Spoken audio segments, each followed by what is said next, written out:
Welcome back to COMMTRACK. My God, has it been a long time. I'm your host, Tim Leifheit, and I've been away for quite some time due to some technical difficulties with my computer, but now that that's been taken care of, we're back on the air. And boy, has there been a lot of changes since we left. Quite horrible ones out there, I'm sure, especially of us living here in the States. For those of you listening overseas, help. But there has been some good news, at least, because my guest here tonight is actually my wonderful and loving fiance, Hello. Katie Souders. It's so nice to have you on for this show because now I get to brag about people that I'm marrying this wonderful, wonderful human being. I'm real. I'm a real woman. I exist. Yeah. Isn't that because what my folks just always assumed that you were just a figment of my dwindling psyche, and I think that's what mine. Everyone thought. Well, I guess I can't say I blame them too much.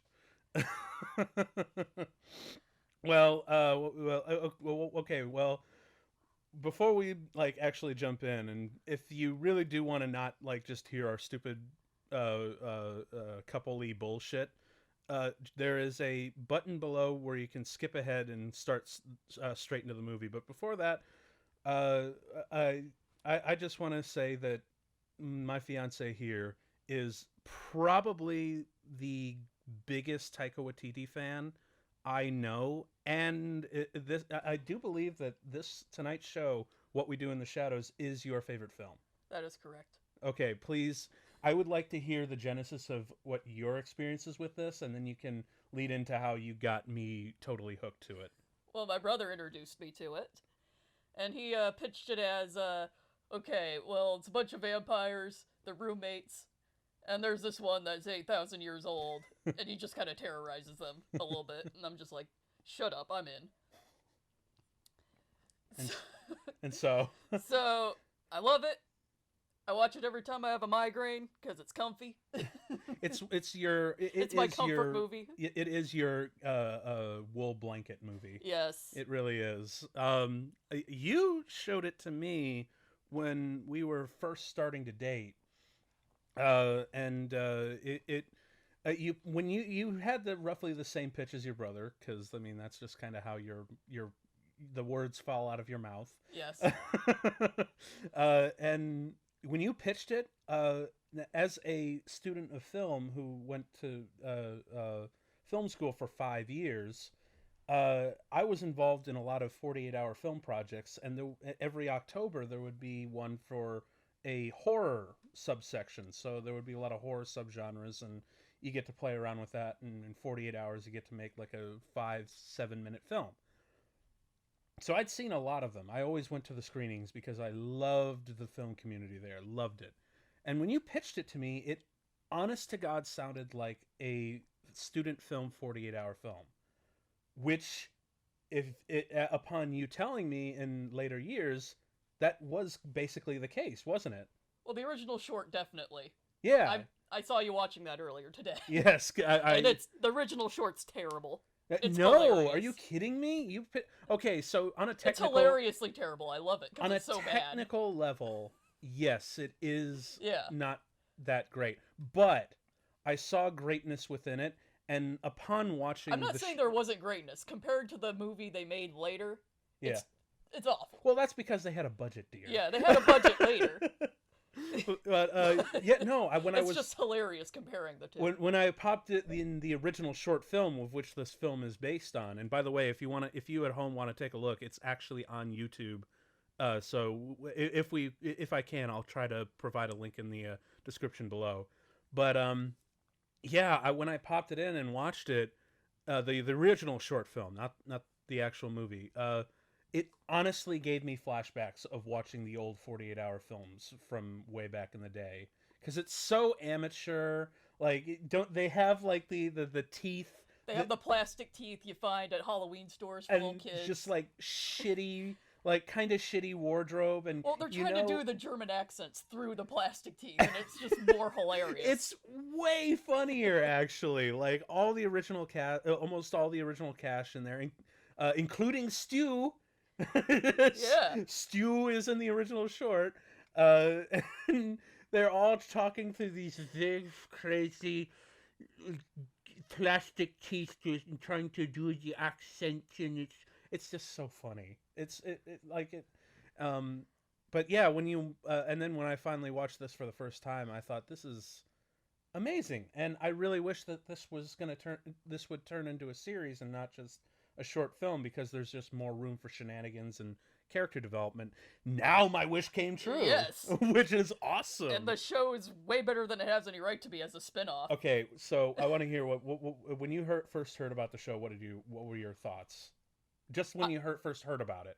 I was happy we were going to get more, and I was very excited about that Taika Waititi was going to be involved and Jermaine Clement was still going to be involved. But I was very just weary of it. Because as we all know, that's usually not a great thing. Yeah. A spin-off is usually not great. No, because... But it turned out so good. Oh, I know, right? And it's amazing. It's hilarious. I love it. I remember seeing just the teaser of with Nandor in the supermarket. I love Nandor. Nandor's fucking hilarious. Nandor's one of my favorite characters. But I remember it was just that promo with Nandor, and I'm like, wait, we aren't getting the original 3? Like, come on, and like, is anyone involved? I don't think it would have worked as well with the original 3. I think it could have, but it would have been less interesting. I like the idea that they show up from time to time. Yeah. Spoilers. They show up in the in the show every once in a while. But so far in the past 2 seasons, twice. Yeah. But I like that it's the original 3, not the original 3. Sorry. Okay, yeah. And I like that it's on the other side of the world. I like that it's in New York. Staten Island. Yes. I like that they have their own story. I like seeing all this other vampire culture around them. Yes. Because you only saw a little bit of that in this movie. Well, again, I was so focused on the trio. I totally wouldn't have minded if it was the original 3, but my main concern is because I didn't know at the time. I don't think they released anything at the time. I didn't know if Taika Waititi or Jermaine Clement was going to be involved, and I didn't know. And it wasn't until I actually sat down. It said written by Jermaine Clement, directed by Taika Waititi. I'm like, okay, all is right with the world. Yeah. Like when we saw that they're like actually writing and directing, and they're like heavily involved in the production, you're like, okay, we're fine. Yeah. Because the show in itself is brilliant. And I'm not saying I wouldn't have liked to see more of the original characters. Yeah. But I think it's so much better because it's not the original characters. Yeah. Yeah. Because you have this clean slate, and you can just build off of that. Yep. And plus the addition of Colin Robinson. Yes. He's probably my favorite addition because everyone knows a Colin Robinson. He's adds such depth to the lore and such an amazingly hilarious way. But yeah. But this movie in itself, just the film, is just so much funnier than it has any right to be. Because again, I've made 48-hour films. I've made 48-hour horror films, and I've watched other people do it. I actually distinctly remember one year there was a straight-up mockumentary of zombies living together in a dorm together. And that was the short film that I immediately thought of when you pitched this to me. And when I was watching it, I'm like, oh my god, they just have a budget. But weirdly enough, all the jokes land so much better because when you're improvising, you only have a weekend. You don't have a whole lot of time to bash things out with the script. Some of the people involved just may not be the most talented, which again, it's not their fault. It's just like some people just can't think as fast. So a lot of the dialogue and the jokes feel stilted and awkward and kind of poor in their execution. And which is fine because it's like they're making it within 48 hours. The clock is ticking and so forth. So that's totally understandable. That's kind of the nature and the fun of 48-hour film festivals. And so when I saw this movie, I immediately thought of all those old days, and it just, in a weird way, this movie kind of wanted me to get back into making movies again with my friends. But yeah, You just want to do silly shit with your friends. absolutely, Yes. because Taika Waititi is a silly goofball. Yeah, if he's gonna be in anything, you just gotta look for the character that's slightly silly. Just slightly. Just slightly silly. And I believe ever since then you've become quite the Taika Waititi fan, and of Jermaine Clement as well. Yes. Well, I've been a fan of Jermaine Clement for quite a while because I really like Flight of the Conchords. oh yeah. Ever since, I think between the two of us, we have seen all of Taika's films now, right? We've seen Boy, we've seen Hunt for the Wilder People, we've seen Thor Ragnarok, we've seen this, and was there any? I don't. Jojo Rabbit. Oh my God, we saw Jojo Rabbit. In the theater. Rabbit was amazing. That was he really does have a fascinating interest in Nazis, doesn't he? Yes. Please. Well, he's Jewish, so. Well, actually, I think you were the one who told me about that. Please do share. Oh, about how he's half Maori. Is that what they natives are called in New Zealand? I believe so. Yes. I just want to make sure I'm pronouncing that right. He's half Maori. Grew up in Germany. Did he grow up in Germany? Yes. I didn't know that about him. Yes. That I do his mother is a Russian Jew. Mm-hmm. So I find that fascinating, especially with his fascination with Nazis, especially the swastika. If you've seen it, he has a TED Talk where at one part he just describes how he would always he was fascinated with drawing swastikas in his notebooks at school. Yep. But then, like, he realized what it meant, mm-hmm. and that his teachers and friends were going to see it, and then he just kind of, like, edited them to look like the Windows icon.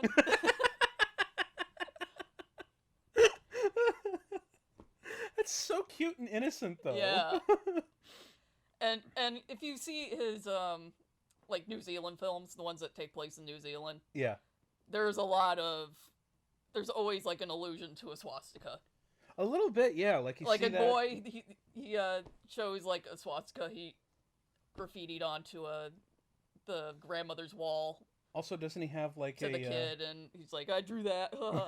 And it's just so fascinating and weird because he's Jewish, and he's also one of the sweetest human beings. Yes. The other thing that I really love about him is his Instagram page. Yes, it's mostly just pictures of him falling asleep in places. In random places. Yes. Like, probably my favorite picture of him is when he was shooting Thor Ragnarok. It's a picture of him, Chris Hemsworth, and Mark Ruffalo, all asleep, snuggled up with one another in their trailer. Everyone loves that picture. That is peak masculinity right there. Am I right? Yes. Well, speaking of peak masculinity, when you hit play, you become very sexy, yes? So why don't we strap in for this movie? So if you folks have a copy of What We Do in the Shadows, if not, it is streaming on Hulu along with the show. There's if you have it a rental, whatever, cue it up because we are ready to hit play in 3, 2, 1, click. There's one of the many companies that finance this. That's something you gotta love when a lot of indie films start. Yeah. Just all the weird production companies and the production companies in New Zealand are kind of awesome too. Well, yeah, that's because Lord of the Rings happened. Well, even just like the low budget independent stuff is amazing. Yeah. Like even the bad stuff is like, this is hilarious. I love it. Well, of course, because it's got a lot of spirit and heart. But I believe that this documentary board here, I believe that's the fictional one, the world within a world, because this is a mockumentary. Yes, and you have to keep the spirit of it. Oh, and speaking of the documentary, one of the things that I thought was really funny about the original short film when I was watching, when they list the credits, they don't list the names of the actors. They name the names of the characters, so in keeping with the spirit of the mockumentary. And Jermaine Clement's character is not Vlad the Poker. It is Volvus the Abhorrent. Which is actually kind of... Yes, Volvus, which is actually kind of funnier. And this original gag, like with the coffin and the alarm clock, I believe, was also in the original short, which is, and the way that the fact that they open up with this makes it even funnier. And I love how he stops halfway. He's doing a magic trick. He's just grinning at the camera. I think Taika Waititi's face is probably one of his greatest assets as a comedian, because he has that perfect tone. Like, he walks that perfect tone, or that perfect balance between of cringe humor, where it's very silly and very cringy, but it's also really smart when you get down to it. Because cringe humor can really go either one of two ways. It can either really make you, I think this is just New Zealand humor, because Flight of the Conchords is a lot like this. It's a lot of the same humor. I can see, yeah, okay. I know you haven't watched it. That's the one I have not seen. Yeah. I have to have you watch that then. Yes, that'll have to be like our next weekend date. We'll just drink a lot and watch because Flight we of the still Conchords. can't leave the house. Nope.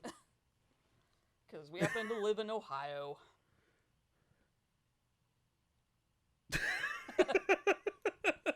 That's quite the night. I know, right? Sounds awesome. Yeah. Although I think Deacon here got the short end of the stick by sleeping in the closet. Oh, shit. Well, there's so many rooms. It kind of feels like he probably just doesn't like coffins. Possibly. Actually, he does mention that in the original short. He says he actually does not like to sleep in coffins. There you go. Okay. Yeah, it's really fun. Yeah. So he just kind of sleeps upside down in the closet. that just like awkward smile. Well, because now he knows what he's got to do now. Yes, yes. And then, of course, we have the final Peter. And I do love the spelling of it with the Y. Yes, Petyr. Which is really fun. Just straight up Nosferatu. He's like straight up in a stone sarcophagus, just in the basement. Well, yeah, every flat or apartment has to have, or house really, every one of them has to have like their couch or basement troll. Yeah. And Peter to wake up. And Peter is clearly their basement troll. Yes. And I love the fact that he has absolutely no dialogue. He's just kind of there. He is ancient and beyond words. How dare you? He is 8,000 years old. He's not here to talk. Yeah, he's not here. He's not here to come to flat meetings. He's not here to talk. Isn't this the... Wait for it. Isn't that the exact sound you make every morning? Well, when you open the curtains and it's blinding, yeah. You do have very, like, sensitive, delicate vampire skin, don't you? I am very, very white. I don't mind being so pale, it's just that it burns. Okay, now this is the moment where, like, when I first watched this, I'm like, okay, so we have the classic, dorm or apartment or roommate meeting, and where we bring in the mundanity of the supernatural. I send you this gif every time I'm working and you have not yet done the dishes. I'm sorry. Are you embarrassed? Just do the dishes! I will do the dishes! Do the dishes!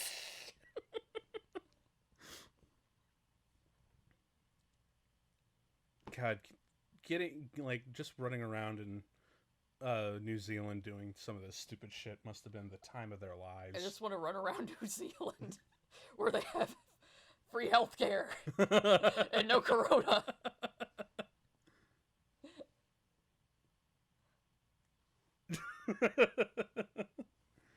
I also love the amount of artwork that they were able to both, use in the movie and also make their... Because, a lot of it's... I love how you can't tell what's sourced and what's been created. Yeah. Specifically for this. Well, Except for that one. That one's really that's obvious. Yes.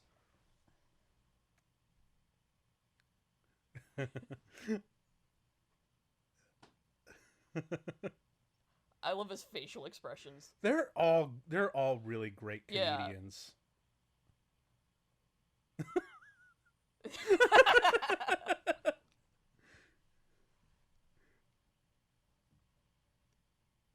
And I'm also really glad that it's not just one long, ugly breath of a scene where it's just them in their uh, roommate meeting or flatmate meeting, and they break it up with intercutting by going around and introducing the characters. Because otherwise, if you're just there, you're just kind of as a fly on the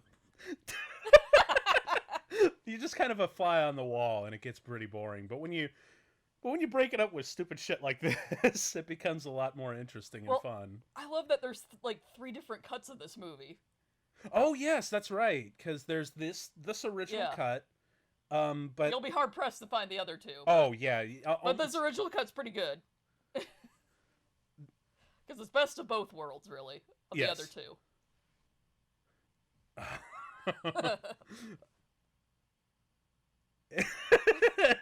We should totally get one of those when we get a house. Absolutely. Yes. Torture chamber, straight up. When we just own our own place. Yes. Just make it very macabre and very spooky. Yeah. I'm sorry. I'm sorry, sir, but your name is Volvus the Abhorrent. Stick with the name. I feel like that's an in-joke. But what was I? We were talking about the cuts. Oh yeah, that's right. Okay, so the original cut was because they shot like 100 and something hours of footage, like almost all of it was improvised, and they made 2 cuts originally. I think each of them was like 2.5, 3 hours long. One of them was mostly motivated by story, like editorial wise, their story was the main focus. And the other cut, the jokes were the focus. And then they decided, okay, let's just try to take the best of both versions, and it became this cut that we're watching now. Well, there are cut scenes that are on Daily Motion. There's a few of them. Oh boy, I gotta watch them. Things get weird. This is probably one of my favorite bits where they just start hissing at each other, and then awkwardly they have a hissy fit, and then they awkwardly just okay. And Vlad's just there like, okay.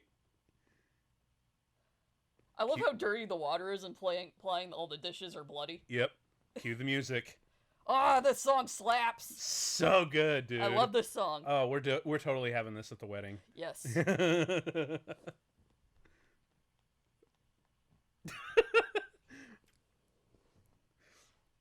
I also love how they clearly have like lots and lots of props left over from Lord of the Rings. Of course. I mean, well, yeah, because like they had a ridiculous amount of crap laying around from Peter Jackson stuff because he stores that shit away. Like it is almost impossible to find screen used Lord of the Rings stuff, despite the fact that Weta Digital made a shitload of them. But because Peter Jackson's just right around the corner from these guys. He was able to get a lot of props and a lot of macabre kind of stuff for this movie. Oh, I love that painting. We actually have that painting in our gallery. Yes. He also gave me a copy of it for my desk at work. Mm-hmm. Oh, I love this.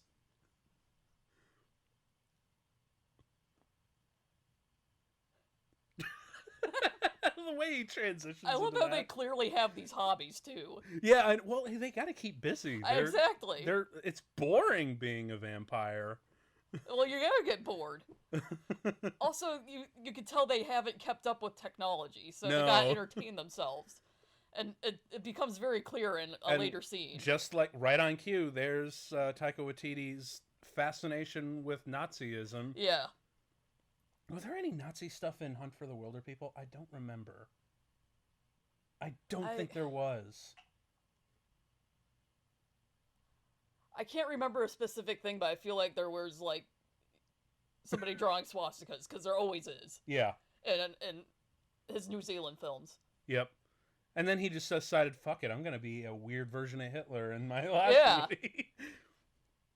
Did you hear he's working on another movie, a sequel to this? Is he? Werewolves. Oh, That's what it's called. We we're are wolves. Yeah, which I is love it. really We're dumb. we're werewolves, not swearwolves. It's not till later. Oh, I love the photography in this because Yes. it looks like they actually used old cameras and then printed them out. Because that's the Yeah, greatest and this compliment. comes back in the TV show. Yeah. It's the same song, and it's the same photo kind of montage. Well, yeah, because Yeah. Well, the song is just so The song synonymous is great. with this. It's played on every year for our Halloween party music. We just play it in the car when we go for ice cream. Mm-mm. Because it slaps so hard. It does. It's just that good. Yeah. I believe this is the point where he's like, okay, I'm just like a weird European mutt, and it somehow wound up in New Zealand, so let's write that into the script. And I love that he frames it as a weird convoluted love story that actually has a pretty good payoff at the end. I'm not gonna lie. Aww. Like 2 or 3 years after I first watched this, I realized that his love interest, her family was probably fleeing from the Nazis. Probably, actually. Because it would have been the same time period. It would have been. You're totally right. Yeah. So she was fleeing from Deacon. That's funny as hell. You're right. He was a Nazi vampire. Yes. Oh, and this is just a great joke. He's right. He just starts smoking. Well, I know how that trick is done. They just Yeah, have like a I little know. smoke machine on his lap. But his performance and the fact that it is kind of cheap makes it a little bit more funny and silly. I just love the sizzling sound. Why would you put the necklace on knowing what's gonna happen? Because he loves her. You just pick it up and show it. He loves with your her. gloves. He loves her. And I love that this is how they entertain themselves. You know what I love about this part? What's up?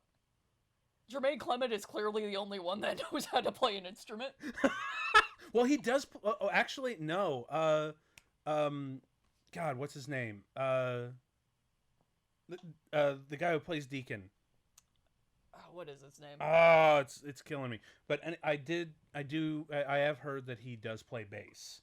Does he? Yes. So it must be getting drowned out by the awful trumpet. Yeah. See, Taika Waititi, I'm pretty sure has not played the trumpet. And I do love this effect. This was also in the original short, wasn't it?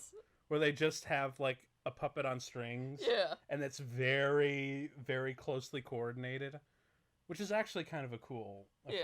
Yeah. Like when you really like practice it, it's actually a lot of fun. No, not the camo. I don't know. Does he become very sexy when he becomes a vampire? It's hard not to be sexy when you're a vampire. I mean, look at me. I was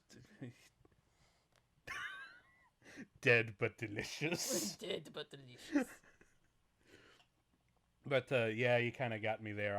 I didn't want to point it right out that I'm a little biased because I'm basically engaged to a vampire. But I do love the montage. Yeah.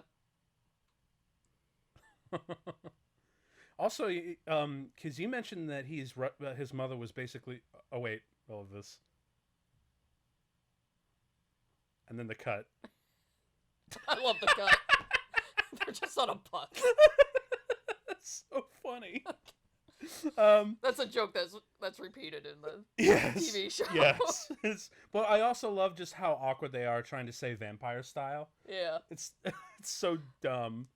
But I also dig like some of the soundtrack, and I especially love the fact that I found out like looking some of it up that mostly about 60% of the soundtrack in this is old Jewish music, which makes Yeah, you can tell just by listening to it. It's very it, Hasidic sounding. it makes so much sense Yeah. actually. When you really take apart who Taika is, and it's just like this makes too much sense. Yeah.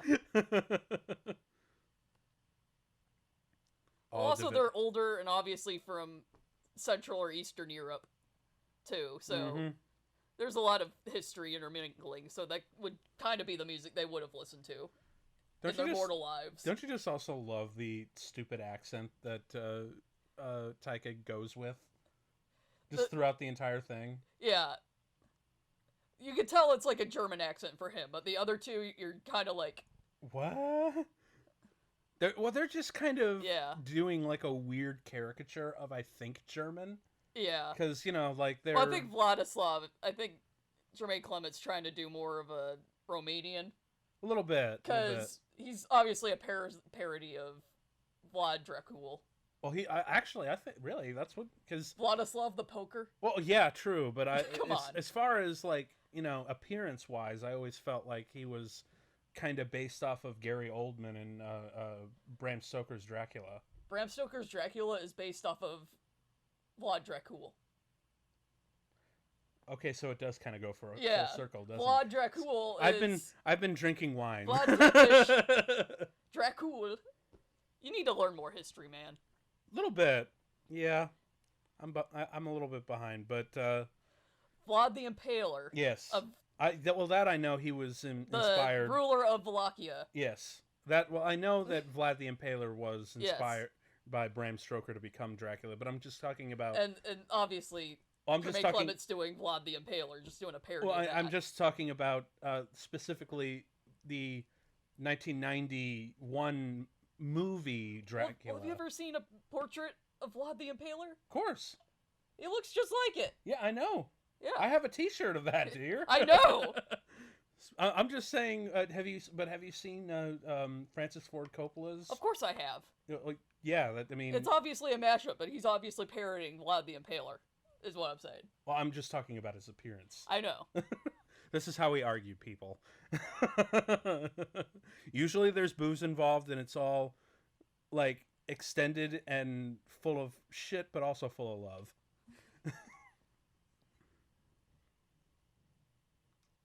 Got to have a familiar. I love the fact that the familiar is a much bigger role in the show. Guillermo's arc is amazing. Guillermo is amazing. Oh my god. Although Jackie, she doesn't come back in the show.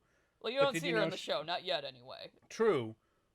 But you do know I have hopes in the future for her and Nick to show up. I'm not holding my breath on it. But Jackie, actually, not the character, but the actress who does it, who's also named Jackie, she actually directed a couple of the episodes.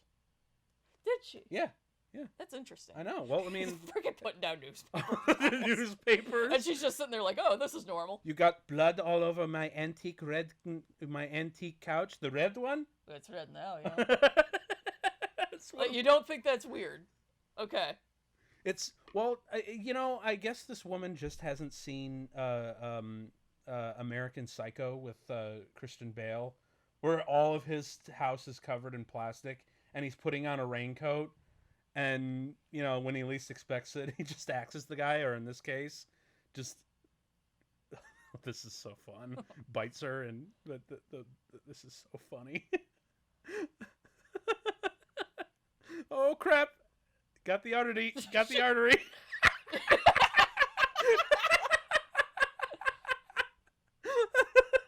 Well, that didn't work.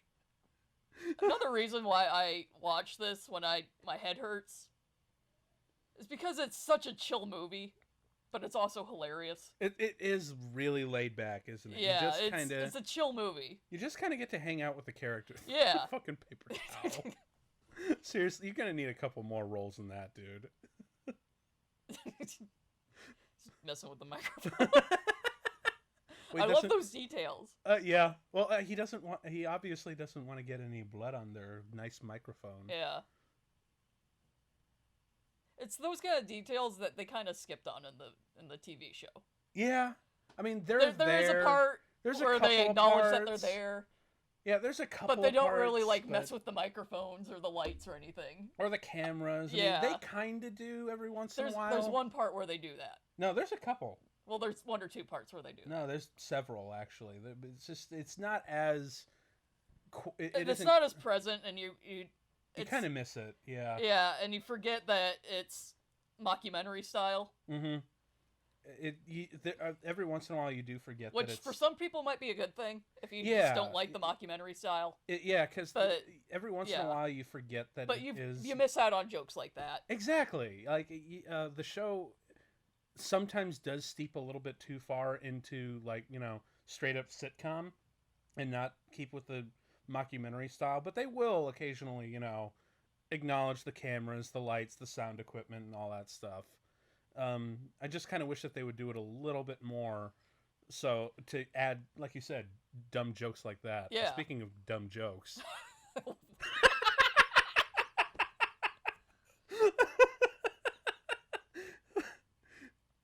Yes, I would. Nah, he's not into it. You're not as tasty looking as I thought. It's like when you're that part's kind of like when you're like throwing pebbles at the window, trying to get me to throw something from the balcony. Because we live on the 3rd floor of an apartment building, and he's an idiot who always forgets things. I am an idiot. Oh, look, it's Nick. Ah! You know what's also really funny about this when I first saw it? What? I'm like, oh fuck, there's a guy named Nick in a movie like this. Now, to put that in context, when I was in college, there were about 4, 5, 6 guys maximum, I think, while I was in college, all of whom who were in the film department, all of whom were named Nick. It's a popular name. Yeah, and I know, it's just, I feel like that moment in My Big Fat Greek Wedding where it's, this is my cut, Anita, Diane, and Nick, Nikki, and I am Gus. You know how people had the same goddamn name as me growing up in the 90s? Because it was popular and yes. stupid? Yeah. That's probably why. Because in the 80s, when we were all born, it was a super popular name. Well, the fact that it was just the film department, that was like the real kicker. It's just, we always used to say too many Nicks, like too many cooks. There were like 3 other Katies just on my high school broomball team with me. I believe it. It sounds cool. And I was Katie 1 because I was the oldest. I was a senior by then. Okay, that's actually one of my favorite things. Like, why do we like virgin blood? Because it sounds cool. And would you want to eat a sandwich that someone already ate? No. Or in his, he's like, you just enjoy it more if you knew nobody had fucked it. Which is a way funnier line, actually. Yeah. I mean, he's got a point. Yeah. But I like how it's just not exclusive to virgin blood. Yeah. It's just, that's their favorite food. It's just cleaner. Perceptively, anyway. Yeah. Also, don't we make fun of constantly how he says spaghetti? Poschetti. Poschetti. Poschetti. Every time I make spaghetti, I ask you, would you like some poschetti? I would like some poschetti with meatballs. There's an Andy Warhol-esque print of a can of poschetti on the internet somewhere. I want to get it. I want to hang it up in my kitchen.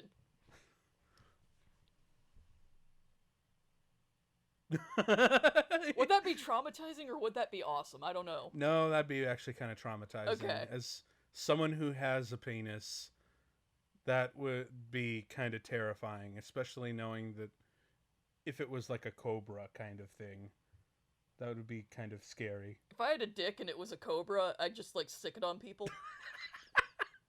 I don't know if it's just because I'm a woman and I fantasize about hurting people. No, with my genitals. No, honestly, I think I would be really scared because it has a mind of its own, and I don't want to mess with it. And I do love this little bit. It's mostly funny, but it is also kind of scary. I love the effects they do pull in this Yes. scene. It's great. They're really... I especially love Deacon. Yes. Oh, shit!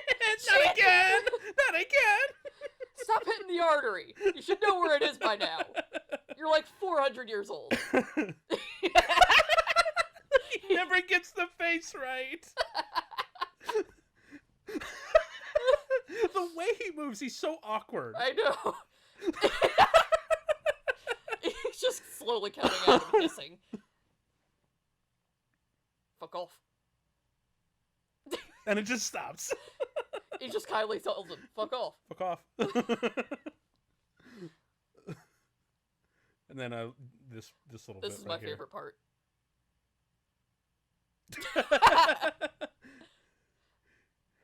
How'd they even do this? Oh, that's easy. You just actually... Well, I know, but still. You just cut a hole in the bottom of the backpack. I know, and you just screen them out. No, well, I mean, even because that was like a medium shot where the bottom half was cut off, you could literally just shove him through and not have to erase anything. It's only the point where he's like on the ground and crawling through it. That's the only part that would probably need digital removing, but... I know, but you have to actually think about how they would have done that. No, that's easy. That's the cup thing. I could have done that. I'm not a filmmaker, though. Oh, man, as a filmmaker, half the time You're I'm a like... filmmaker. I am not. I'm like, hey, man, like, I know how they did that, but that's still really fun and cool. And the fact that it's kind of cheap... I make Rick and Morty t-shirts that you buy at the mall. That's what I do. I make movies and I podcast and I do photography. Links in the description below. Oh, yeah. Yeah, any t-shirt you find at the mall. I probably touched it. Right. Just art-wise. Right on. By the way, this bit. But I was doing an erotic dance for my friends. But did you recognize the exterior of the house? It's really hard to tell in the dark, and I didn't realize. I know they like recycle a lot of locations from Lord of the Rings. Well, the exterior for the house actually used to be Peter Jackson's old office. Really? Yeah. I didn't realize it because I'd seen a lot of. I know the hill later on in the movie. Yes, that's a location they used in Lord of the Rings. But I didn't realize that was his old office. Here they are entertaining each other again because they don't know what TV is on the internet. Fucking Deacon. And they're just so. They're just like, yeah, okay. But they're bored by it. Yeah, they're used to it. Apparently the exterior of the house used to be Peter Jackson's old office, and I didn't recognize it and I should have because I'd seen like tons and tons of behind the scenes, and it wasn't until I went back and found that out, and I'm like, oh shit, it totally is. It's really hard to see because it's in the dark. So awkward trying to get into the window. I know. Just go ass first. Why are you going ass first? It should be head first. That's a very good point. Why? I can fly now. Oh, Peter got him. Poor guy.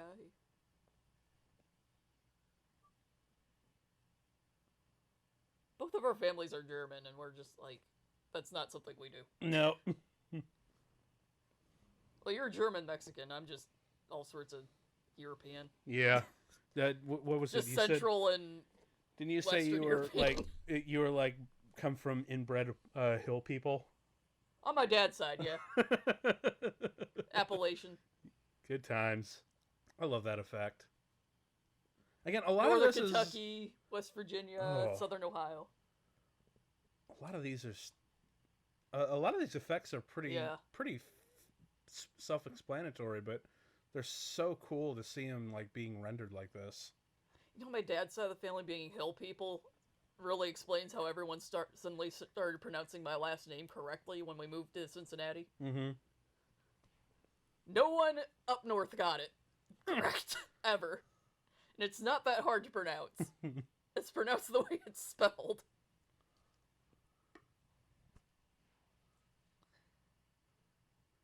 Nick was in the original short, wasn't he, too? Was he? It's been so long since I've actually seen he totally was, because, okay, so Jermaine Clement in the teeth actually wasn't half bad. Well, yeah, because Taika Waititi had a really awkward, like, buck teeth kind of thing going on. Yeah. But the guy playing Nick, I believe his name's Corey. I forget his last name. But apparently he, like, when I was watching it, he by far had the worst time trying to get dialogue through those teeth. Like, literally halfway through it, like, they kept like falling out and they were misplaced, and it was so funny and awkward. And Stu was in the original too. Well, Stu was a central character. How dare you suggest he not be in the original? Well, see, the thing is, like, Stu was awesome. How dare you? Well, they brought Stu in because his real name is actually Stu Rutherford. they just kept the name. But he was originally working. He does a lot of VFX. You know. Yeah. Like, what was the thing that he worked on in Thor Ragnarok? Like, wasn't it the Valkyrie sequence? Did he? Yeah. I don't remember. I'm pretty sure it would have been something you told me, so you would know better than yeah. I I think he worked on, like, the Valkyrie flashback. I love that part. Sequence where like, all the Valkyries get destroyed by Hela. I'm pretty sure he was like one of the main designers in that VFX sequence. So he's Really? he's a VFX computer work. So when he was brought onto this, That's a great thing, because it actually looks like a painting that's moving. Right? It's great. But when he was brought on for the show, he's like, "Oh, I'm just going to be doing computers," and eventually they brought him on. "Oh, I'm acting in it. Okay, it's probably just going to be a bit part." He did not realize until he saw the final cut of the movie what a big role his character had. Boogie Wonderland. Okay, that's they have an electric floor. You know what's really funny?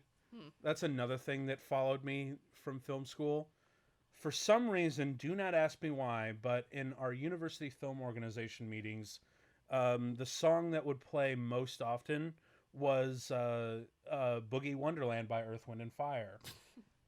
It would play at every meeting beforehand. Someone would just put it up on YouTube, and there it would be. And weirdly enough, my buddy Nick, one of the Nicks, we would often joke about how, like, we'll be in like a cafe or outside in a bar, or someone will be driving, blasting their music, and I swear to God, like, that song would follow us everywhere. It became kind of a running joke for us.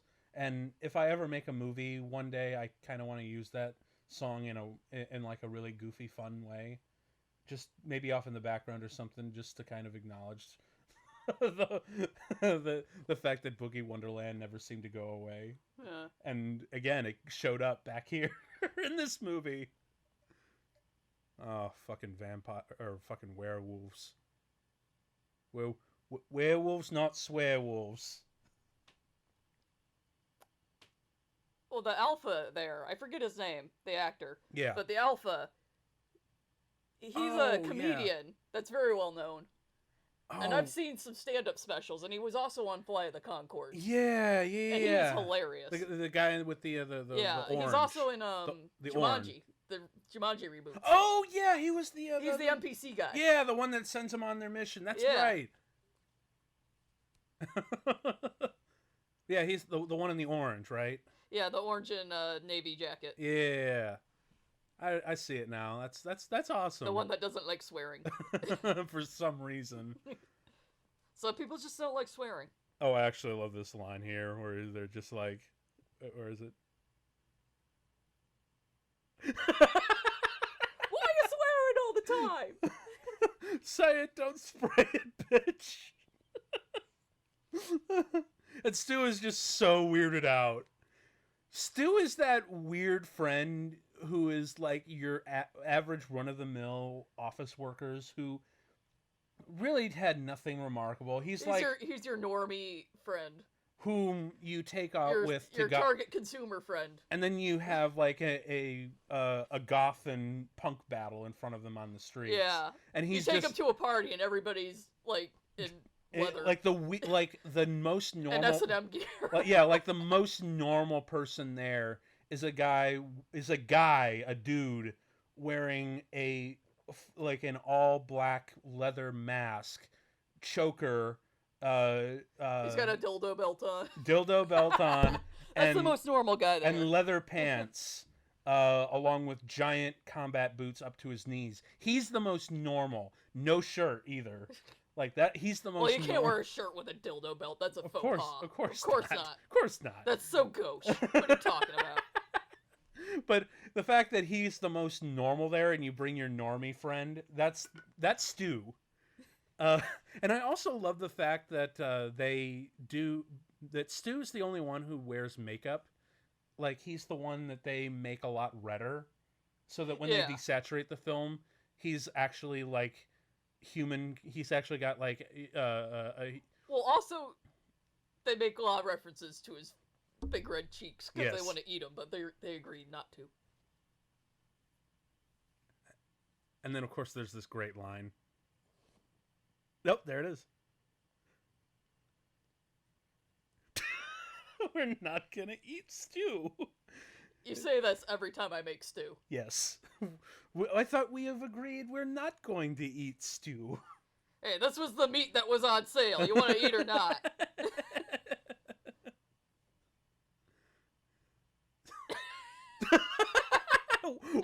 Oh shit! That's the obvious wire. That's some fucking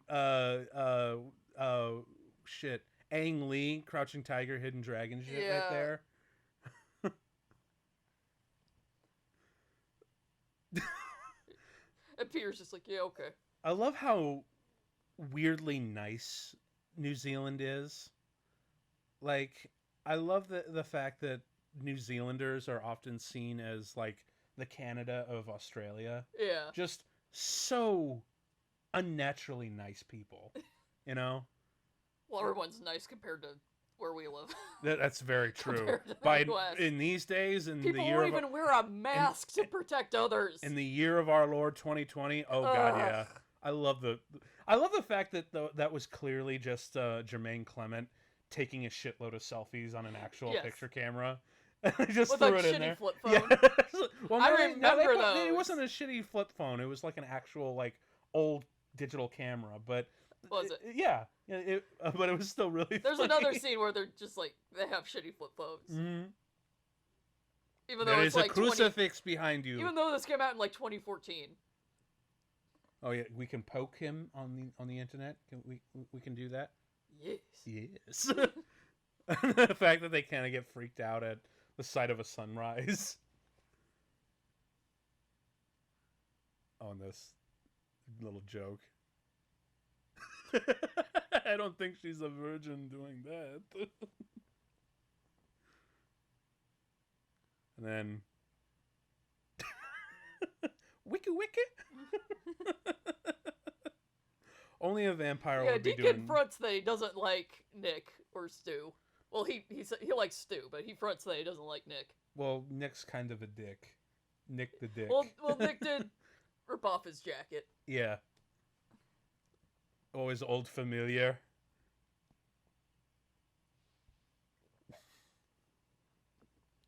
This is. I really wonder what happened to this guy. Well, he probably died. Probably. He's like, what, 90 something in this? Yeah. And he's just like, ew. Even now, he's like, I'm in my 90s, I'm so old. Oh, dear. Well, I will say this, though. Viago is much nicer to his familiar than Nandor is to Guillermo. I think it's mostly Nadia and Laszlo that are mostly mean to him. Nandor obviously has some sort of respect and care for him. A small scrap of it. But I think he's around Nadia and Laszlo a lot, and they just don't respect him at all. And it kind of makes him be an asshole to him. Now, yeah, he is kind of an asshole to him in his own respect. Well, but when Guillermo's not around, he obviously misses him. Yeah. Well, yeah, because no one's out to take the dry cleaning. Yeah.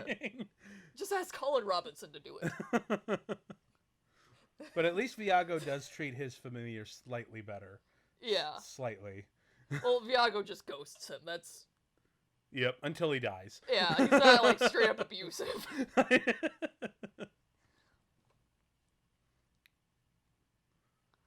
And I love how all of these bars are actually real bars. They just went on location. Yeah. Really adds to the whole If thing. if you weren't so tall, I would totally suggest honeymooning in New Zealand, because Uh, the airplane ride would freaking kill you, because we yeah. cannot afford first class I am people. like 6'2", 6'3", and in coach, dear God, I'm only 5'4". I'd be fine. my knees would But be destroyed by a that's flight another reason like we that. can't go to Japan. Well, I'm too tall for Japan. I know. We've A, established it's a this. 14-hour plane ride. B, it's Japan. It is not for tall people. I really love the shitty incandescent lighting of the shop.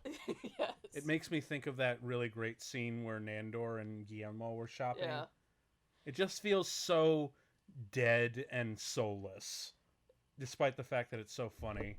If we did have Wait. the money to actually emigrate and actually obtain a visa for New Zealand. I love that. If we actually somehow miraculously obtained visas for New Zealand and We're just gonna emigrate, live there. Fuck it. well, I'm asking you, would you be able to take the plane rides? Because obviously both our families are here. I don't care. If it gets me a better life and a house with you and doing film and all this An kind of stuff. idyllic New Zealand. Yes, I'll be totally fine with it. Near Disappointment Island. Real island. There is an actual island in New Zealand called Disappointment Wait. Island. That fight! Every time we see geese fighting because there's a pond near our apartment, we always go, "Ah, goose fight!" Goose fight! Bat fight! Yeah, you're just copying Deacon with your stupid jacket. He deserved to get that ripped. Oh, here's something Yeah. that I found out about New Zealand. They have this thing called chicken salt there, and they put it on all their fries. Oh. But the thing is, it's like loaded with MSG, which he found out the hard way. I cannot have in large amounts. Yeah, it's not that you're allergic or it's like bad for you or anything. You're just really sensitive to it. Yes. And this is exactly what happens. When you have too much MSG. Yes. Just This wouldn't. That's upcoming scene here. It's exactly what happens. I would not want. I wouldn't eat that. Don't eat that if I were you. Why? Yeah, that's what happens. And I love the God whimsical... bless the woman who gave me the water on the train that one time. Oh, that was a crazy God bless. night. If you're out there listening, whoever you are, I really appreciated that. Thank you so much. That was when we went to Chicago and we had Pizzeria Uno, which is one of my favorite places. I love Chicago-style pizza. Wanted her to try it too. She loved it, but it was horribly laced with MSG. And on the train ride home, she just got horrifyingly sick and just started puking all over the train ride home because we were taking the train back. Also, thank God for back litterers. People that just leave cups. And you just started puking into there. it. Well, it gave me something so I wasn't puking out of everybody else. That was awful. And then this wonderful the pizza was great, but this wonderful little couple across from us. This wonderful lady offered me a bottle of water. Bless them. Yes.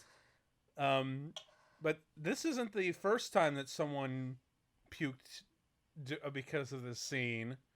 If you remember, Hannah, my old co-host, had an incident that I... Which incident? There have been several incidents well... with Hannah. We've known Hannah a very long time. Well, it was when we were taking a road trip up to go hiking.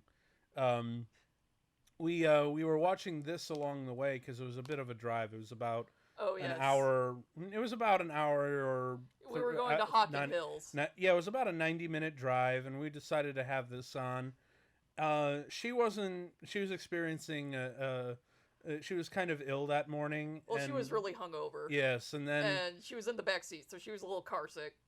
And then when she saw Nick just spewing blood, she just couldn't take it anymore, rolled down the window, and just puked right out the side of our car.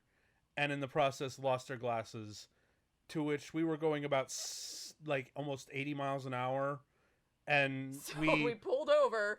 And you we and her hopped out of the car. We must have walked maybe about along the highway 2 miles back just to find those glasses. We found hide nor hair, and we decided it was just going to be a loss. So we got back in and continued the day. And the rest of the day was actually much better after that. Well, that weekend, her and I have similar prescriptions. Yes. And I have prescription sunglasses, so we just kind of swapped our glasses out. Because I had 2 pairs. Yep. I had my prescription sunglasses and I had my regular glasses. Mm-hmm. So we got just kind of shared. So she wouldn't, like, get really bad headaches. Yep. And then, but that was interesting. Yeah, it was a fun little adventure, but yeah. the rest of that day was really fun. We met a really cool dog that day, too. Yes. Oh, my. Oh, like you wouldn't. Just with a picture right above me. Oh, no. This part. Oh, shit. Oh, shit. Peter is on fire. Peter is on fire. I love the screeching. Yes. The Jesus. sounds that they put on how to make. Jesus.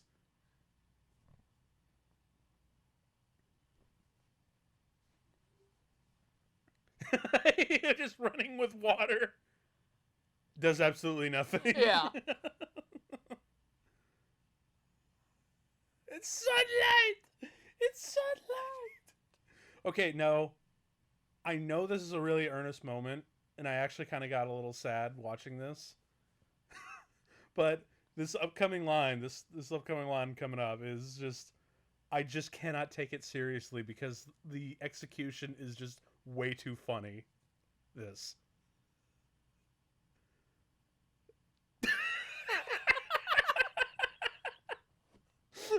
I can't take that line seriously, but it's so funny.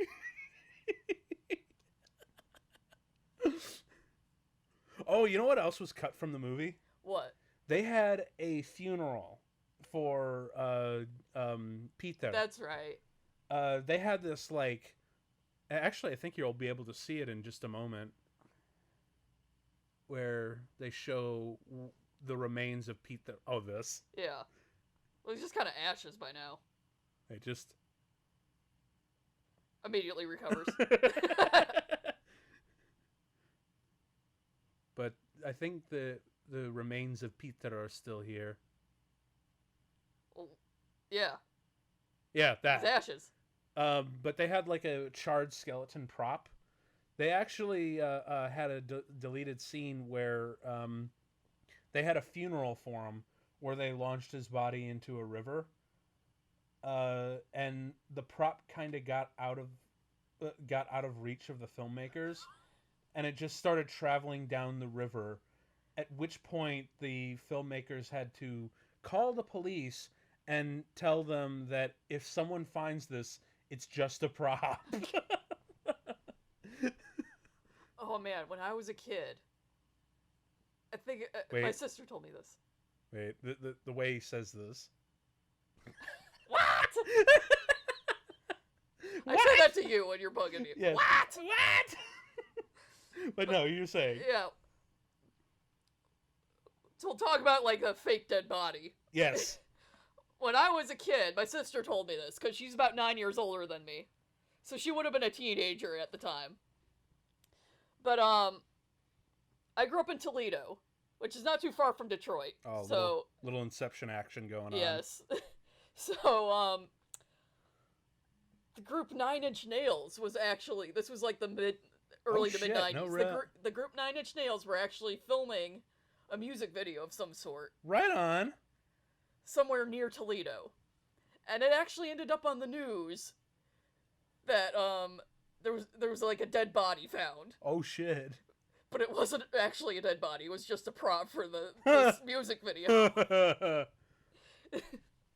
That Nine Inch Nails was filming. How about that? Yeah. Because I guess they were, like, near Detroit at the time they decided to film this video.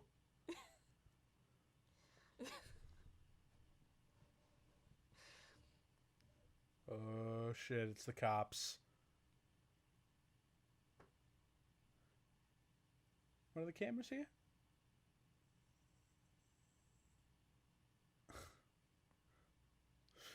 But yeah, that earlier shot with the fight with the rotating hallway, like I've seen that kind of effect in so many other movies, most notably, of course, Inception and whatnot. And you know how it's done, but when you see it, it's just like the coolest thing. Yeah. When you actually see it done. Didn't Billie Eilish do that in SNL too? Would not be shocked. Walking up the wall. Yeah, would not be shocked. And then they, like, just showed how they filmed it. Yep. I mean, it's just a giant hamster wheel. That's all it is. Yeah, that's all it is. Kubrick made that for 2001 way back in the day. Yeah. Seeing 2001 in the theater was great. Oh, man. I love that he's got him hypnotized.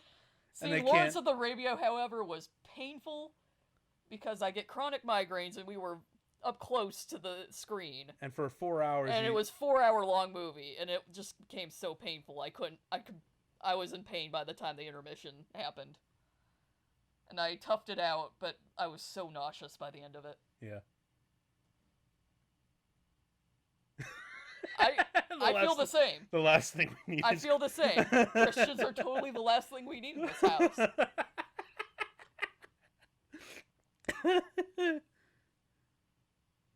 Oh shit.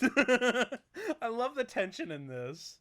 That they're like that the illusion could break any second. I'm not a great hypnotizer. And I just love how casual they're trying to play it off.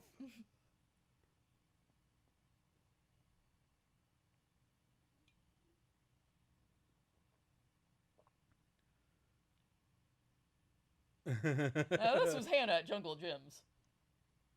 Oh, let's not embarrass her further. Like I said, there's been several incidents with Hannah.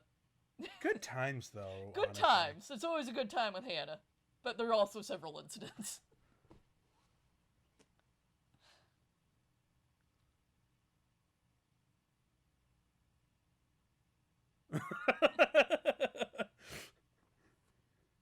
I swear to God, like, this whole bit feels like a Simpsons routine. It does. It feels like one of the Treehouse of Horror episodes.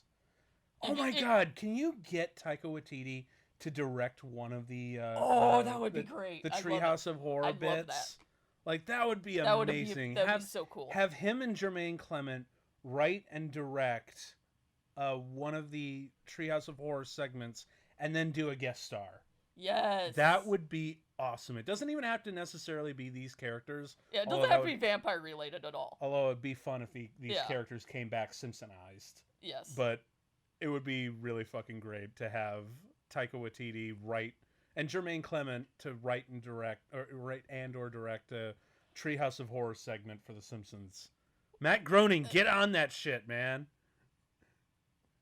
Well, it'd be hard to Simpsonize them. Just make them yellow and give them overbites. No, of course not. I mean, dude, almost everybody's been on The Simpsons. You can get that shit off Etsy. Everybody's been on The Simpsons, man. You know, even Werner Herzog's been on the Simpsons. Werner Herzog's been in everything. Yeah. He was in the Boondocks. He's in the weirdest of places. He was in Parks and Rec. Yes. That was great, actually. Yeah. I have decided to move closer to Orlando so that they may be right next to Disney World. Oh my God. Can we have Werner Herzog guest star as a vampire for the show? What We Do in the Shadows? Yes. That would be amazing. Because I would love to see That would be all our favorite things. His and then we could die happy. His trademark seriousness and nihilistic, like clashing with the cringe humor of the show, would be amazing. Amazing. Werner Herzog, it's the most millennial fucking thing that we find him so hilarious. So funny. Because when he talks, he just talks about the rape of nature and death and cacophony of chaos. And we're just sitting there watching it, just like, yeah, this I shit's know, hilarious. bro. I know, bro. Right? Okay, his nihilism is so funny to us. This is also how we punish those who break our rules in our household. The procession of shame.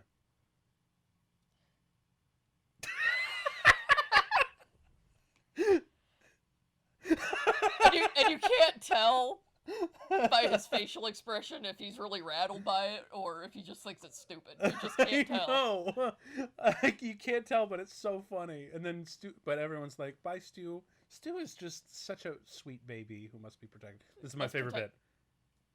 Sad zoom.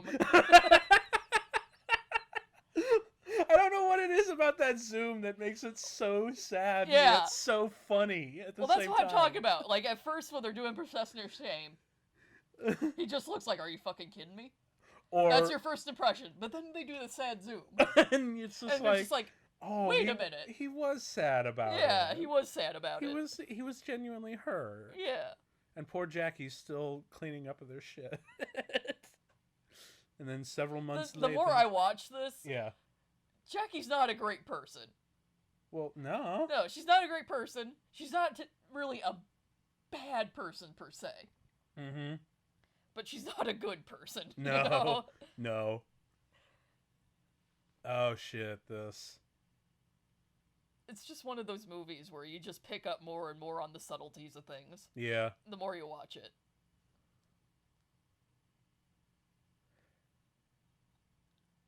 Ah. 666.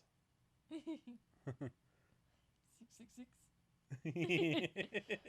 You know, if it wasn't for the pandemic, I totally would have held an unholy masquerade. That would have been awesome. Just for a bunch of friends to dress up in their plague masks and their gaudy dresses and capes and we leather legally pants. could not have a party in June. No. Which... picture of them. But yeah, even fucking like Halloween is canceled at this point, which sucks. I'm at the point every day where I'm just yelling at people on Facebook for not wearing masks because I want to start planning the damn wedding. The bare minimum, you know. Yeah, and I can't freaking start planning anything, and I'm so sick of looking at Pinterest. I'm mad about it. I want to do the thing now. I'm sick of you looking at Pinterest too. Because you've gotten so much built up, it's ridiculous now. But I promise you this. Actually, now that you mention it, should our wedding invites look like parchment paper like this?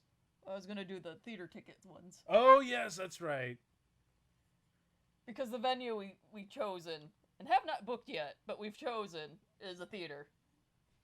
We're a filmmaker getting married in a filmmaker, or a filmmaker getting married in a movie theater. Like, if that ain't perfect. The Beast. The Beast. I love how they build up the Beast so much. It's so built up. The payoff is just so hilarious. It's so funny.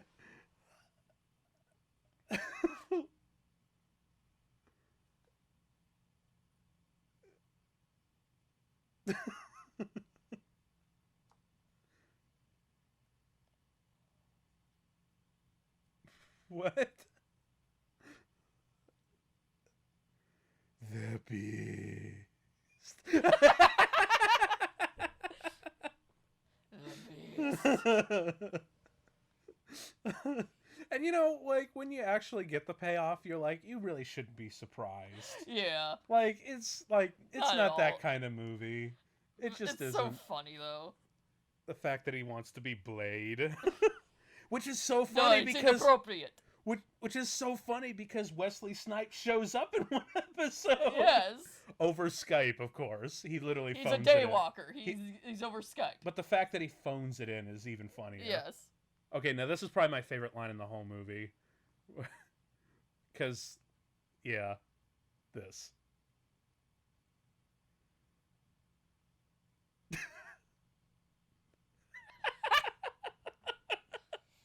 That's probably my favorite line. Look, my dark bidding on the internet. What are you bidding on?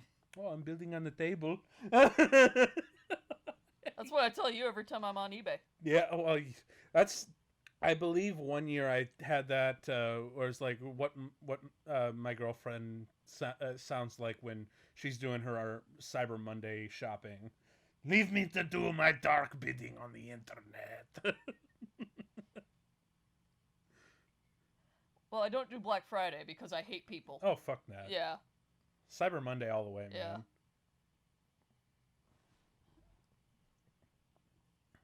I do love the fact that it's basically just like a gym hall. Yeah. Like, dressed up. It's like a community center. I know, right? And they're basically having an undead prom.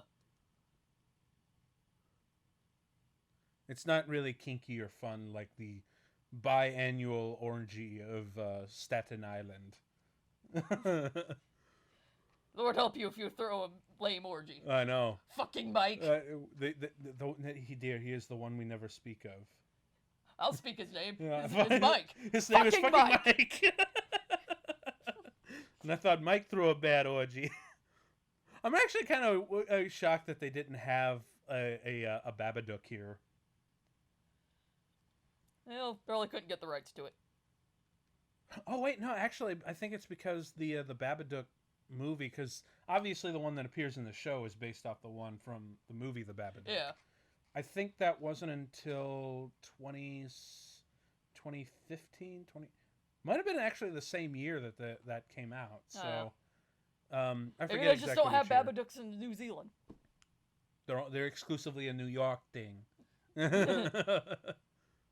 I've seen at least 3 Babadooks. Babading, Babadook, you know what I'm saying?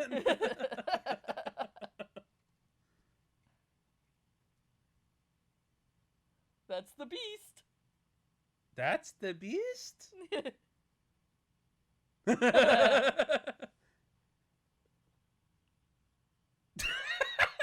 just his ex. Isn't that what you call your ex? To be fair, yes, actually, that's like really horrifying exes. Yeah, that sounds about right. To call him the beast.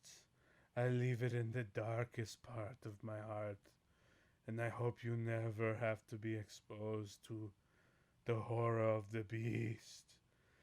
The beast. I can't. I just can't. It's too silly. Is that a blood fountain? Yes. That's awesome. Yes. Let's have one of those at the wedding. Oh, absolutely. And it's just you It's and the just you and the zombie. No one else has a reflection. He's the only zombie that showed up.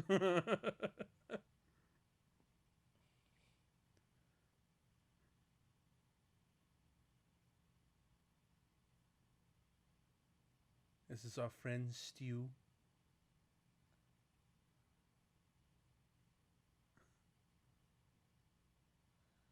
Oh, can we see some... Have there been demons yet in the show? I forget. There was a cursed hat. There was a cursed hat. There were vampires. There were There's been werewolves. a few Babadooks. There have been vampires. There have been Babadooks. There have been werewolves. There have been vampires. There was a troll. Yeah. But I don't think we've run into any demons on the show yet. There have been ghosts. There have been ghosts. But yeah, we haven't seen any demons yet.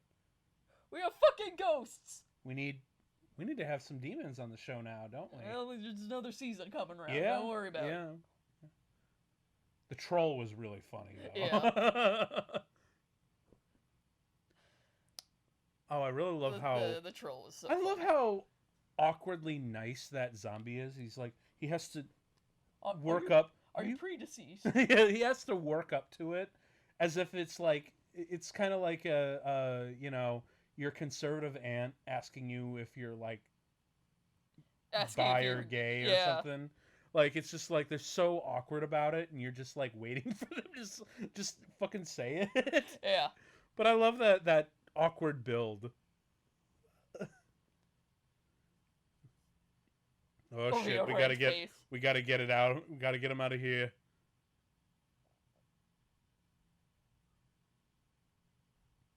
But I'm 90% sure. I don't know if this was the case, but I'm pretty sure that Stu was the one who got the most makeup in this scene because they just desaturated the footage to make it everyone look kind of pale and deathly, and they just made him really, really red, so that way when they desaturate it, he's actually just normal colored. Because I believe they actually did a very similar technique on The Hobbit with the dwarves. Like when you actually see the dwarves on set, their skin color is like crazy red. It looks like they've been out in the sun way too long. But then you see it through the He's the wearing footage. a bow tie. Look at him. But you see He's not a threat. He's wearing a bow tie. Speak up, please.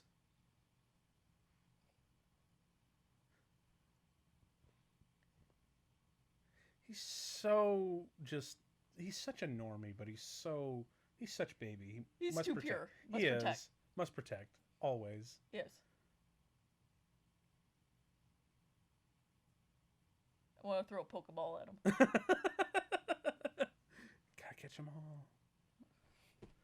But yeah, we haven't had any demons on the show yet, so that'll probably be another big thing. Yeah. Because I would love to see, so a demon, like demons are all like sleazy con men. Yeah. That'd be fucking great. It would be hilarious. What's that? Just some, like, Wall Street goon. Oh my god. That would be perfect. And such... Gordon Gekko type. They're in Staten Island. They're in New York. So that would work. Oh my god, that'd be so funny. The American Psycho, where they Gordon Gekko type of... Yeah, Patrick Bates just kind of thing. Total sociopath. And they'll be like, yeah, most stockbrokers are actually demons. Which you're like, that's funny. That would be great. Oh my god.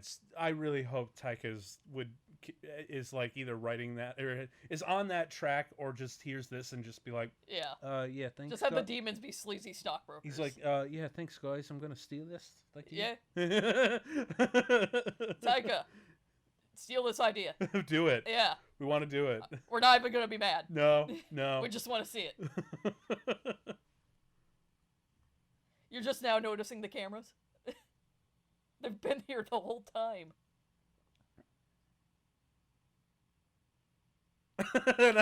Maybe one camera guy. You could have one.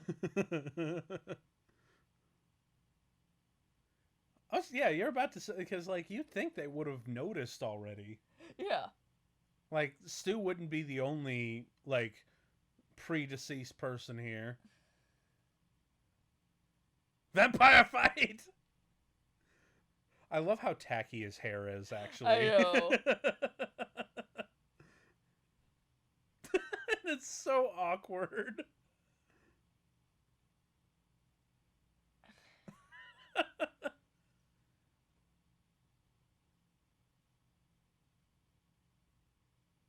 Oh shit. Oh. And Stu just stakes the guy. Oh. That's kind of a no-no. You should probably Here's one thing I want to know. What's that? So in the show, they're like the heads of the Vampire Council. These characters. Yeah. Specifically. They show up as part of the Vampire Council. But they were involved in this. So how did they become, like, the leaders of the Vampire Council? Did they just send the schmucks over to, like, enforce the rules in the U.S.? I guess. To dole out punishments? But to be fair, shit's kind of inconsistent, and plus, it's too perfect to have, like, a cameo. I mean, if you're demanding logic from the council, why the hell did they have that baby on the council? You know why they had that baby. Even Colin does it. Okay, They explained the baby. Colin Robinson is on the council. And even he doesn't know why he's there. They look at him like, dude, what the hell are you doing? He's like, I don't know, man. Because like... the power grows in him by the day.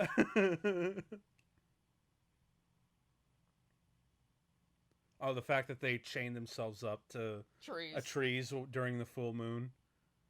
Now, you mentioned earlier that one of the locations for Lord of the Rings...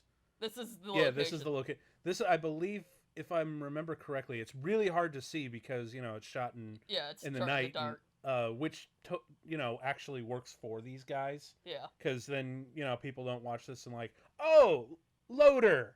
Yeah. I get it. Like, no, like, it feels like a whole different thing because it's shot at night and you can't see a whole lot of it, and a lot of it's obscured by darkness. But apparently this is the same location where the ring race encounter the hobbits, like, under the tree. Yeah. Yeah. And you know what's also really crazy? What? I could be wrong about this, but I believe Tolkien himself actually visited that very spot. Did he? Yes. Now, I could be... I didn't know he visited New Zealand. I could be totally full of bullshit. But that's just something that I kind of heard in the ether. But you can... Anyone who out there listening, if you're like, yeah, that's not true at all. Like, this is what... Like, by all means, feel free to call me out. Oh, shit's getting real. Can we also acknowledge that the werewolf costumes are kind of shitty looking, but we're kind of okay with it? Yeah. It's very... They don't need to be great looking. No, because again... You only see these glimpses. Yeah, I mean, that's by design, because they're like, well, these don't look that great. And it's still not a super big budget movie, even though now that... Compared to the original short, it's much bigger budget. That's pretty good shit right there, though. But this isn't a blockbuster movie. Yeah. This is an independent film. And you only see glimpses of the actual werewolves. Although this is really cool. Yeah. Oh, shit. I actually would not be surprised if those werewolf costumes were, like, leftovers for something on Lord of the Rings. Like some of the early, pre-stuff. It's probably left over from some other werewolf movie. Yeah, it also reminds me a little bit of American Werewolf in London. A little bit. Best transformation scene ever. Ever. Oh my god. And for those of you watching, I totally did a episode last October for it. So if you want to check it out, give it a click. Shameless self-promotion.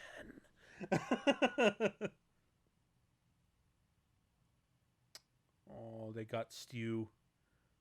It finally happened. They ate stew. No! They made stew out of stew.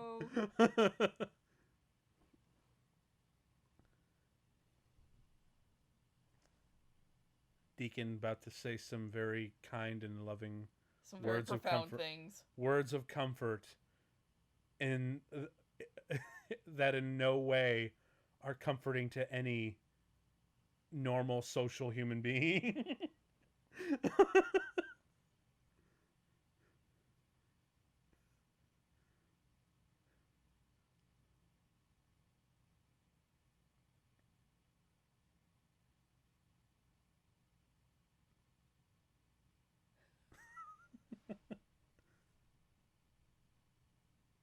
What? What?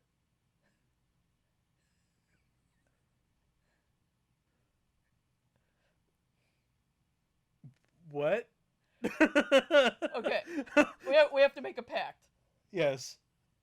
Whoever dies first, the other one has to do a modified version of this in their eulogy. Yes. Oh my god. Because I could just see the families being like, this is so disrespectful and horrible. Well, our families will get it. Because they know us. Oh yeah, they're just gonna be, and like the other half of them, a mask, like half of them are gonna. That's really our goal when we get family and friends together in one place for just big to horrify things. Our parents. Well, we horrify one half of them, and we make the other half laugh. Yes. And at a funeral, that'd be actually really kind of funny in retrospect. But yes, I'm here for this pact. I will. It doesn't have to be the entire eulogy, just a modified version of that included in the eulogy. Just kind of mixed in there with Yeah. the rest of it. Yeah, I'll take that. I'll take Making that. a simple mistake of fashioning a mask out of crackers. And it being attacked by ducks.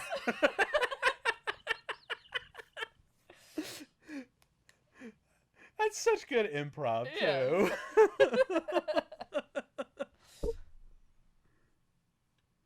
Oh, shit. Stew! No. Oh, God. Oh, God. I think that was the cameraman. One of them that got messed up. Oh, yeah.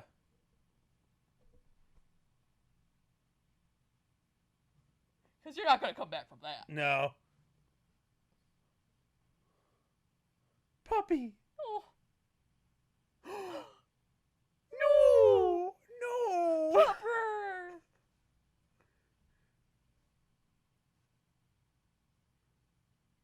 That dog didn't do anything.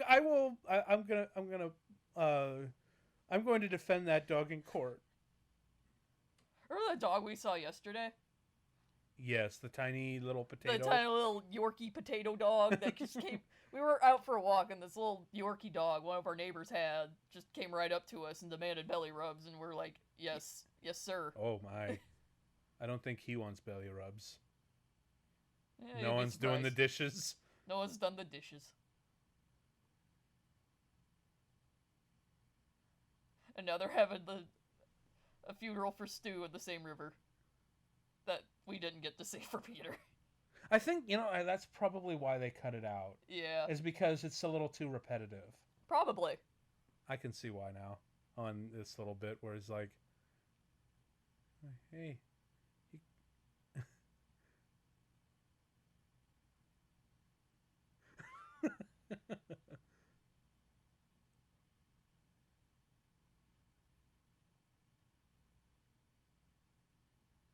If you notice in the back of the closet, he has his ethnic costume that he was wearing. Yes. In the old photos. Yes. So presumably that thing is about 100, 200 years old. Look how red Stu is. Yes.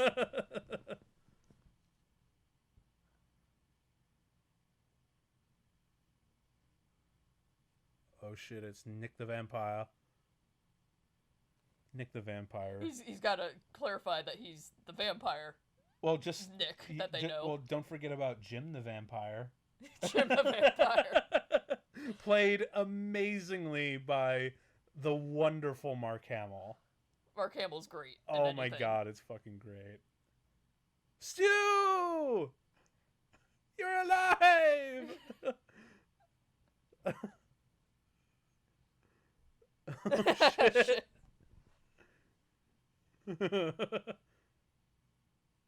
Oh, fuck. I love how awkward this is.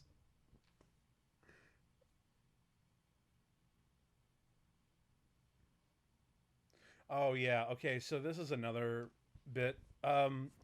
Probably the funniest 48-hour film was a short film called The Final Girl, done by one of my colleagues. Oh god, what was it? Michael. Reenactment.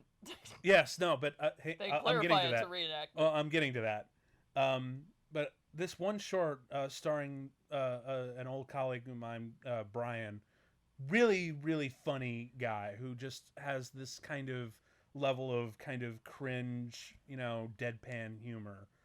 And it was a documentary of of him being the final girl in a horror movie where he goes back through the events of the slasher that killed his friends. And a lot of it is done in these black and white reenactments. And when I saw that, I immediately flashed to that short film, which is still, to this day, the funniest 48-hour film I'd ever seen. I should probably show that to you later because it's so fun. I'll also be nice. I'll link it. Put a link in the description to his film, just so y'all can see what I'm talking about, because it really is like a really funny 48-hour film. And I love Deacon's sweater and the fact that they're like, oh, hope I don't go like, Ah. That is a nice sweater though. Yeah. I would take that for Christmas. Oh, this is so sweet. Yes. This is so adorable. It is.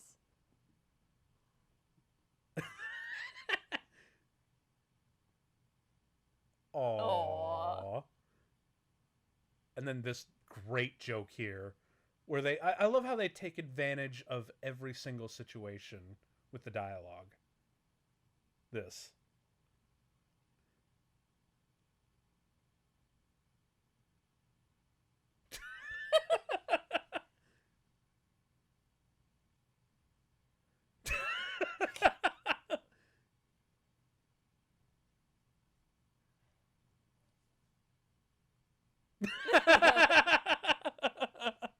I love that.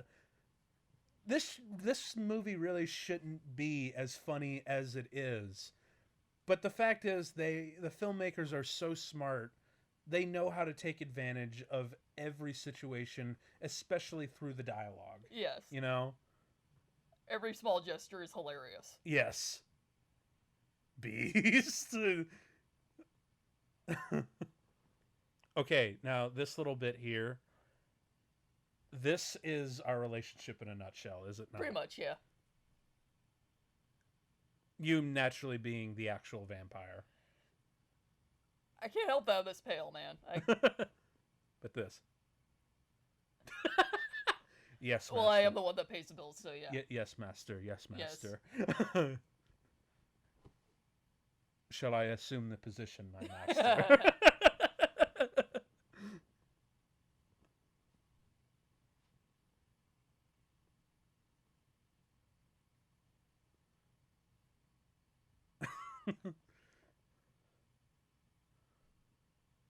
Oh, the fact that even the end credits are fun. Yes. You know that's a sign of a good movie when even the end credits are really freaking fun.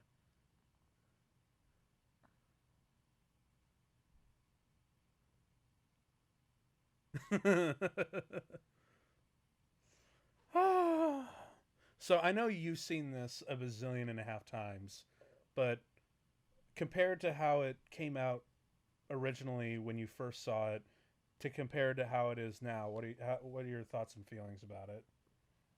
Well, like I said before, the more you watch it, it's one of those things. The more you watch, the more details you see. Like the little in jokes that pop up. Yeah, like there's like the deacon's costume. Yeah. I just noticed that this viewing. Oh, right on. Yeah. Yeah, so every little thing, all the facial expressions, jokes that you maybe were too busy laughing at the joke before Yeah. to actually overhear. Yeah. You hear those, and it's just even funnier. Yep. It's just great. And of course, the scenes where they're just iconic, they just get funnier and funnier each time. Yeah. I personally just wait, Siffy the cat? I wonder if that was the cat that posed as when Vlad turned himself into a cat. Possibly. But I love the fact that that cat was specifically outed as a special thanks. They must really like that cat. Cats are great. Yeah, aren't they? I really like our cat. Yes. Our little dark minion of darkness. Our small void. Our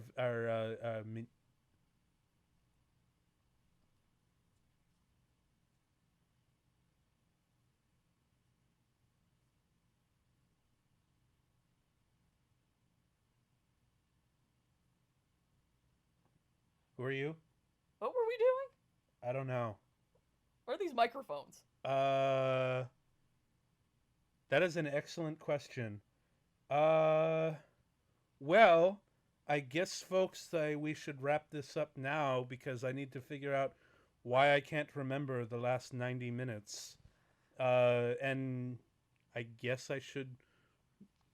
Let's see, let me check my schedule. Oh, yes.